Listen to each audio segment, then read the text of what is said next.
Aujourd'hui, je suis en compagnie de Denis. Bonjour. Bonjour. Alors depuis combien de temps vous avez la Chamat? Cela fait 6 ans. Alors pourquoi avoir choisi le nom Le Chamat? Alors, je n'ai pas choisi le nom du restaurant Le Chamat. Ce restaurant est très ancien. Il a pris le nom du pic de Chamat qui se situe sur la commune de Vergons. Alors justement, on parlait d'un bâtiment ancien qui a une très grande histoire. Il date de quand, ce bâtiment? Il y a une centaine d'années, c'était déjà un hôtel, restaurant. Alors moi, j'avais pu voir le restaurant Léon. L'hôtel Léon, oui. Ah, l'hôtel Léon. Voilà, une vieille famille de Vergons. Et vous me disiez justement que vous avez même une carte postale d'ailleurs du bâtiment qui date de quand? Alors la carte postale, on présume par rapport à la photo qu'elle date de 1898 à peu près. Voilà, donc déjà à l'époque, Hôtel Léon, avec une diligence qui est devant, l'hôtel l'hôtel-restaurant est ancien. Alors je voulais justement venir par la particularité des poissons puisqu'il y a une date spéciale qui donc a marqué votre restaurant un 1er octobre 2010 où un client a ramené un brochet de 20 kilos. Oui, oui, un habitant de Vergons, donc à l'époque un tout nouveau pêcheur débutant, et dans le lac de Castillon, il a pêché un brochet de 20 kg 200, exactement, 1,36 m. Et un an après, il en a fait un de 18 kg. Donc c'est devenu un très bon pêcheur. Alors, vous avez même eu un client très particulier il y a peu de temps, hein, il s'appelle Nestor. Nestor, oui, qui a été nourri gratuitement pendant 2 mois. C'est un vautour moine donc de Rougon, hein, qui s'est perdu ici. Il avait faim, voilà. Donc on s'en est occupé, on l'a nourri pendant quelques mois, et il est reparti de lui-même. Maintenant, il va bien, il a retrouvé ses congénères à Rougon. Cuisiner, c'est résister. Est-ce que vous êtes ouvert toute l'année? Alors on est ouvert toute l'année, on ferme juste pendant les vacances d'hiver. Donc février-mars, ça dépend quand les vacances tombent. Autrement, on est ouvert toute la semaine, excepté le mercredi. Voilà. Vous proposez un menu?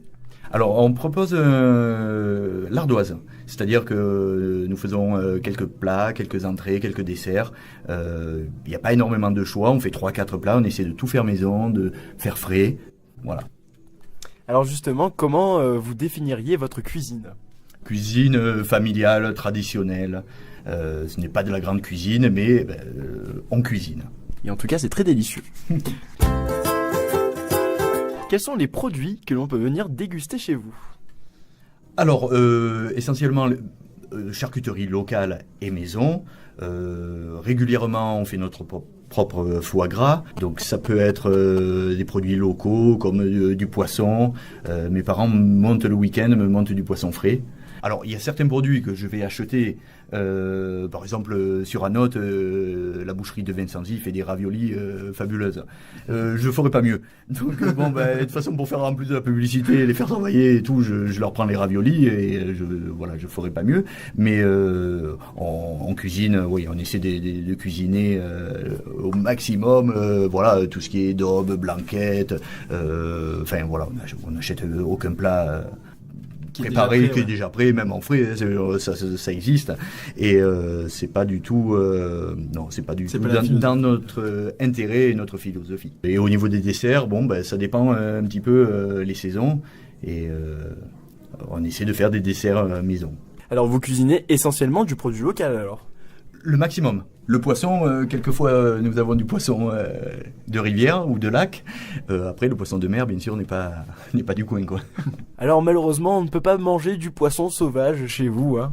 Non, le poisson sauvage, non, je n'ai pas le droit de le commercialiser. Il faudrait que je l'achète à des pêcheurs professionnels. Et dans les Alpes de Haute-Provence, il n'y a pas de pêcheurs professionnels. De poissons d'eau douce. Alors vous avez aussi un partenaire spécial, il s'appelle le Bistrot de Pays. Pouvez-vous nous en dire plus? Oui, le Bistrot de Pays, c'est une petite franchise, enfin une franchise. C'est un label un petit peu comme le Pays Gourmand. Donc il demande à ce que ça soit le maximum de produits locaux, frais, cuisinés, voilà. Alors c'est quoi le principe du Bistrot de Pays? Alors, il faut essentiellement que ce soit le dernier petit commerce dans le village. Donc nous, on correspond bien à ce label. Voilà. Est-il important, d'après vous, à l'heure actuelle, d'apprendre à manger local? Oui, bien sûr. C'est quand même plus intéressant, je veux dire, pour l'économie locale et sur la qualité. Voilà, on sait ce qu'on mange. En plus, cette année est marquée par la disparition de Jean-Pierre Coff, qui était l'emblème du manger local et qui était vraiment anti-malbouffe. Oui, une très grande gueule. Voilà, lui, oui, c'est malheureux qu'il soit parti si jeune, hein, parce qu'il était jeune quand même. Et on perd un grand défenseur du manger local, de la bonne cuisine, de la bonne chair. Est-ce que vous proposez des repas à thème au cours de l'année? Oui. Essentiellement hors saison, tous les mois, le vendredi. Donc il n'y a pas de date, c'est fixé quelque temps avant, mais on fait un menu imposé, on va dire. Ça va être paella, bouillabaisse, gigot de 7 heures, porcelet farci, enfin voilà. Donc on fait un repas à thème, une fois par mois. Et il vous arrive de faire des animations comme un petit spectacle, des trucs comme ça? L'été. L'été, Oui, uniquement l'été. La salle est trop petite pour pouvoir faire faire venir des groupes ou des. Voilà. Envoie du local et du bio, des produits sains pour nos marmots. Quels sont les producteurs avec qui vous travaillez? Alors, local, dans le village, essentiellement pommes de terre. Voilà, donc Jean-Paul Simon, Claude Fournier, voilà, ce sont des producteurs de Vergonce au niveau pommes de terre. Guillaume Garino pour le miel. Après, les légumes du jardin. Beaucoup de gens cultivent leur potager et me livrent, bien sûr, en saison. Au niveau viande, ça va être les agneaux locaux, fromage de chèvre, fromage de brebis. Au niveau de votre menu pays gourmand, finalement, donc toutes vos ardoises sont des menus pays gourmands. Oui. On n'a pas un menu type pays gourmand vu qu'on renouvelle la carte régulièrement. L'ardoise, elle change pratiquement tous les 2 jours, quoi. Pour vous, c'est quoi un client heureux? Tout simple, voilà, un client qui repart avec le sourire, qui revient régulièrement. Voilà. Donc moi j'ai une clientèle essentiellement locale, à 90%, quoi. Donc je présume qu'ils se régalent s'ils viennent et qu'ils reviennent, c'est que tout va bien. Voilà. Les 3/4 de mes clients, c'est devenu presque des amis. D'ailleurs, on parlait hors micro des champignons. Alors, quelquefois, il vous arrive d'aller les chercher vous-même. Oui. Bien sûr, toujours pareil, suivant la saison, nous, on va chercher nos chanterelles, nos sanguins. Quelquefois, j'ai un copain qui est producteur qui fait un peu des truffes, cèpes, girolles, sur anote. Voilà, donc on sert des champignons, des morilles, voilà, ça dépend ce qu'on trouve. Tout le monde à table.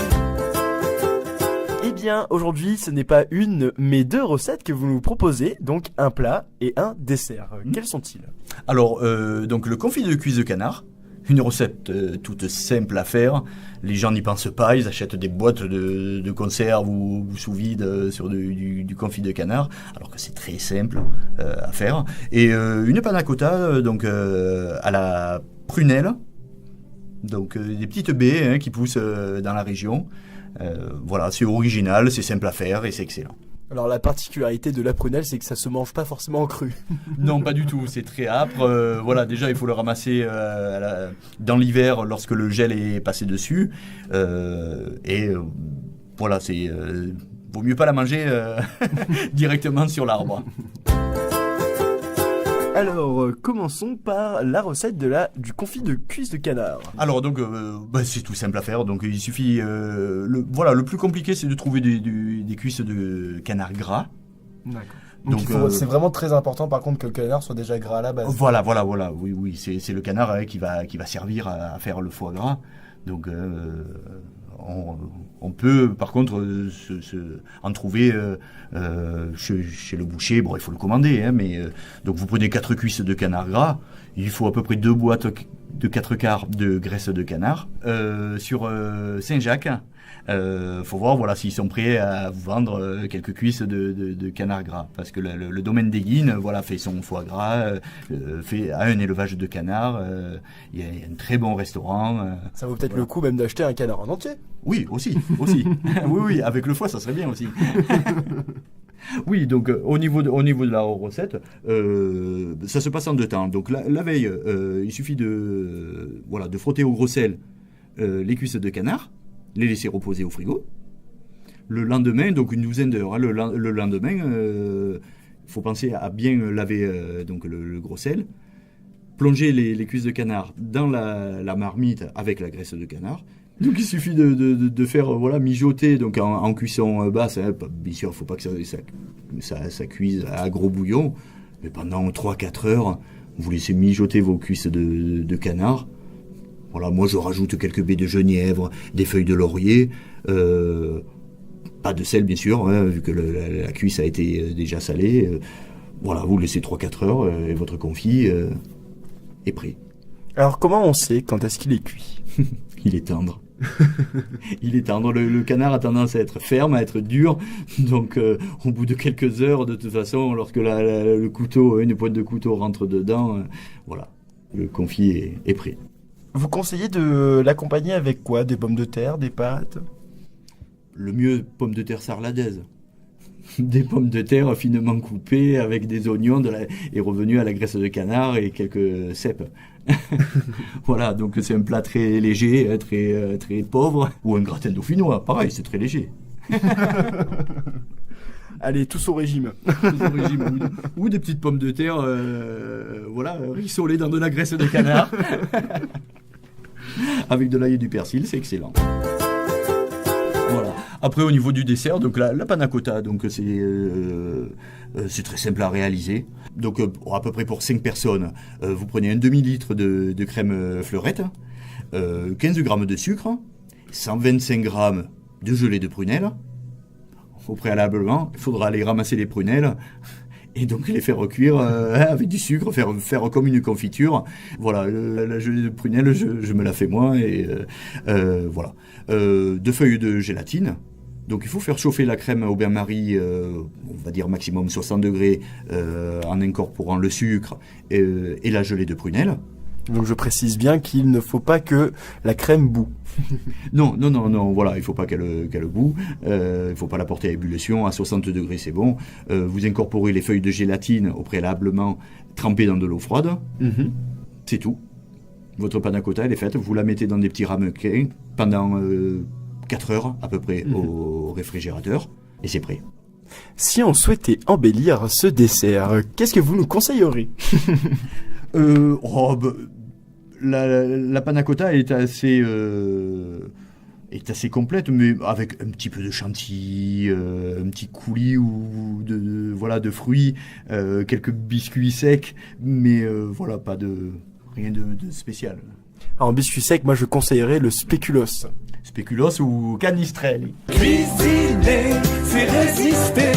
Et voilà, je vous ai présenté Denis de La Chamatte, je vous rappelle qu'il se trouve à Vergon, c'est un restaurant très très sympa. Et puis en même temps, c'est l'occasion d'aller faire, si on est sur la route, c'est l'occasion de faire une petite escale, de s'arrêter à ce beau village et même d'aller par exemple faire une petite randonnée au sommet du Chamatte. En tout cas, Denis vous invite à son restaurant pour découvrir sa cuisine complètement conviviale. D'ailleurs, moi j'ai eu l'occasion de goûter un de ses desserts, c'était une panna cotta justement à la prunelle et c'était de l'excellence pure. À bientôt et n'oubliez surtout pas de